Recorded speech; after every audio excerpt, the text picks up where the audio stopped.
Hai, Assalamualaikum dan salam sejahtera.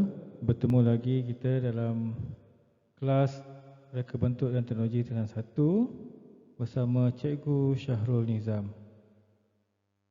Okey, tajuk kita hari ini adalah bab 3, proses reka bentuk. Okey, kita akan bincangkan tajuk hari ini adalah project brief.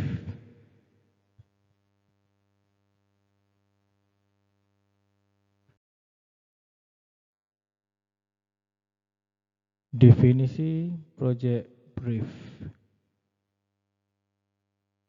Project brief adalah proses perbincangan awal antara dua pihak, iaitu pengurus projek dengan pelanggan. Pengurus projek itu adalah anda lah ya. Kamu dengan pelanggan ya. Untuk apa? Untuk mendapatkan idea reka bentuk. Dia asalnya adalah tentang membincangkan reka bentuk yang akan dibangunkan ya. Apakah ciri-ciri yang hendak didapati ataupun hendak dibuat ya produk akhir kita. So tujuan project brief dilaksanakan adalah untuk mendapatkan maklumat terus daripada pelanggan kita mengenai produk yang ingin dibangunkan bersandarkan ciri-ciri project brief. Okay, faham Okay, kita teruskan. Apakah ciri-ciri project brief? Ada 7.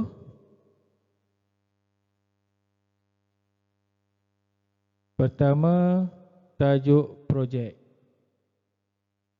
Tak apa, nanti saya akan terang satu persatu Tajuk projek. Yang kedua, gambaran keseluruhan projek.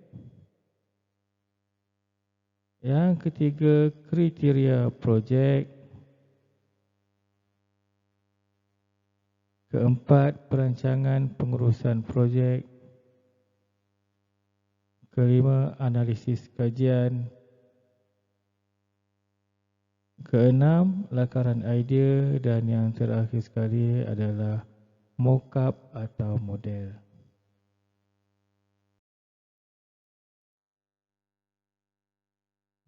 Okey, tajuk projek Tajuk projek.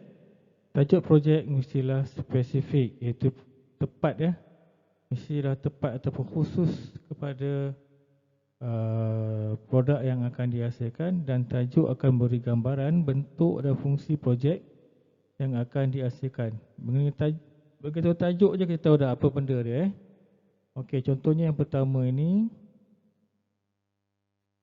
pisau lipat pelbagai guna. Kita tahu dah, dengan nama pun dah tahu dah, dia adalah satu pisau lipat yang boleh dilipatkan dengan pelbagai fungsi atau pelbagai guna. Contohnya di sini dia ada pisau, dia ada pembuka botol, ada gunting, ada screwdriver, ada pisau kecil, ada pembuka botol yang kepala gabus tu. Ini apa ni, cucuk saya pun tak berapa nak jelas ni Yang ni apa? Okey, so dia ada 1, 2, 3, 4, 5, 6, 7 fungsi di sini. Okey. So dinamakan pisau lipat pelbagai guna. Kemudian gambar yang bawah ini, tajuk dia adalah rak pisau dan buku. Kalau tengok, dia ada tempat letak buku, rak buku, dan juga dia rak pisau juga. Dia ada 2 rak digabungkan menjadi satu. Saya ada boleh keluarkan pelapik untuk memotong. Okey. So daripada nama atau tajuk projek itu sudah tahu dah apakah produk yang akan dihasilkan. Okey.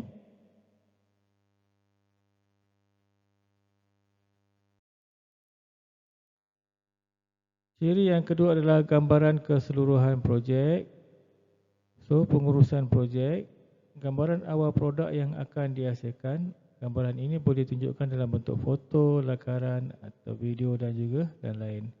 Yang ini nanti mereka akan bincang dan buatlah satu lakaran ataupun gambar ataupun video sebagainya. Ini yang kedua. Meja snooker ni, dia ada bangku ni boleh lipat. Ada peti simpanan untuk kayu snooker dan juga bola snooker. Boleh tutup dan simpan. Kemudian ada satu tray yang boleh letak atas ni, atas meja ni, maka ia jadilah sebuah meja makan. Okey, ini contohlah gambar yang dikeluarkan untuk menunjukkan keseluruhan projek. Kriteria produk pula adalah ciri-ciri yang perlu ada pada produk yang diingini. Boleh rujuk sedia ada sebagai rujukan. Okey, contoh dia rak ini, dia juga merupakan kalau boleh buka dia jadi katil, kalau tutup ada sofa dan ada rak untuk simpanan barang.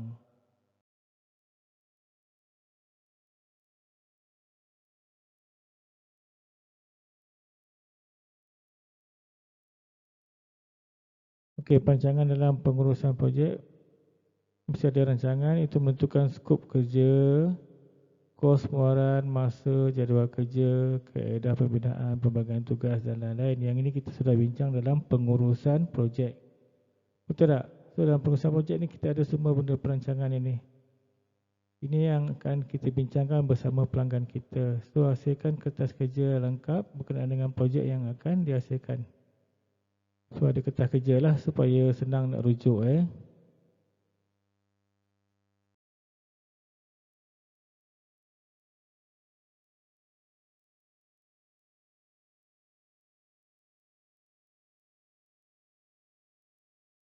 Okey, seterusnya analisis kajian. Dua kajian yang perlu dilaksanakan iaitu kajian reka bentuk produk dan kajian pasaran. Kajian reka bentuk, kita buat perbandingan dengan produk sedia ada dari segi fungsi, bentuk dan lain-lain. Pertama kita akan buat kajian tentang desain atau reka bentuk sesuatu produk. Kemudian kita buat juga kajian tentang persaingan yang ada. Ada tak syarikat-syarikat lain atau produk-produk daripada pengeluar lain yang mengeluarkan produk yang sama dan apakah ciri-cirinya? Adakah pembelinya terdiri pada siapa? Itu dikatakan sasaran Siapakah yang akan beli produk ini? Adakah kita akan jual untuk kegunaan kanak-kanak, untuk orang remaja, untuk orang tua ataupun orang dewasa? Okey. Produk-produk ini biasanya ada khusus kita punya sasaran. Sebab itu kadang-kadang kita dapat soal kredit kita pergi supermarket, ada orang bagi kertas, dia suruh kita tanda ataupun dia tanya soalan kita jawab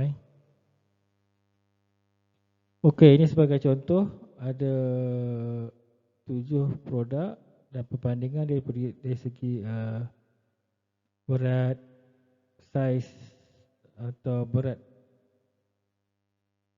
kerusi itu berat kerusi, berapa berat yang dia boleh tampung, tinggi kerusi ini, dimension panjang, darab, lebar, darab tinggi 5-point harness ini ada tali pinggang semua. Cup holder, tempat letak cawan, removable backrest. Okey, backrest dia boleh buka atau tidak. Side impact protection daripada tepi hentaman daripada tepi. Ini adalah seat baby untuk kereta So satu lagi adalah gambaran ataupun maklumat tentang harga setiap produk ini. So kalau kita nak buat juga produk ini, kita bincang dengan pelanggan apakah ciri-ciri atau kualiti yang ada pada ini, ataupun kita nak tambah lagi spek dia Nak tambah spek, nak kurang spek boleh, bergantung pada bajet dan hasil produk yang hendak kita jual. Okey, ini contoh jenis-jenis lampu. Ada 4 jenis lampu. Pertama dia bandingkan dari segi kuasa dia. Maknanya kalau lagi tinggi kuasa dia bil elektrik lagi kuatlah banyak guna elektrik. So lagi rendah lagi jimat elektrik. Harga pasaran yang ada sekarang adalah paling murah yang kuat makan elektrik ni lah. Lagi jimat elektrik lagi mahal. So jangka hayat dia pula pun sama. Kita tengok yang mahal dia lebih tahan lama.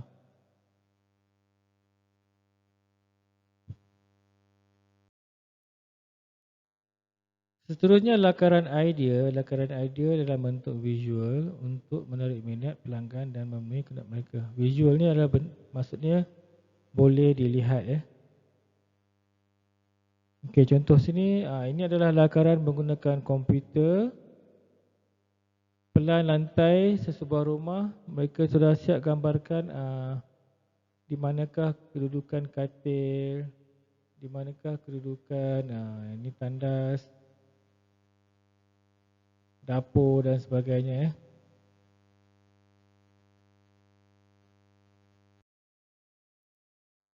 Seterusnya ciri yang ketujuh adalah mock-up atau model ya. Bina model olokan yang diperbuat daripada bahan kita semula seperti kayu, gabus, span, polistirena, kertas dan lain-lain. Mock-up itu boleh berfungsi sepenuhnya atau separah berfungsi. Boleh ada dua jenis ya. Sama ada kita buat model saja tapi dia tak berfungsi ataupun dia boleh berfungsi secara sebahagian ya. Okey, ini ada dua jenis contoh mock-up atau model. Ini model rumah kediaman ya, bersiap dengan perabot dan juga orang sekali itu. Ini model. Yang kedua ini adalah model mock-up sebuah speedboat ya, bot laju. Kita tengok ada yang proses dia buat daripada kotak dan akhirnya jadilah satu bentuk akhir dia macam ni.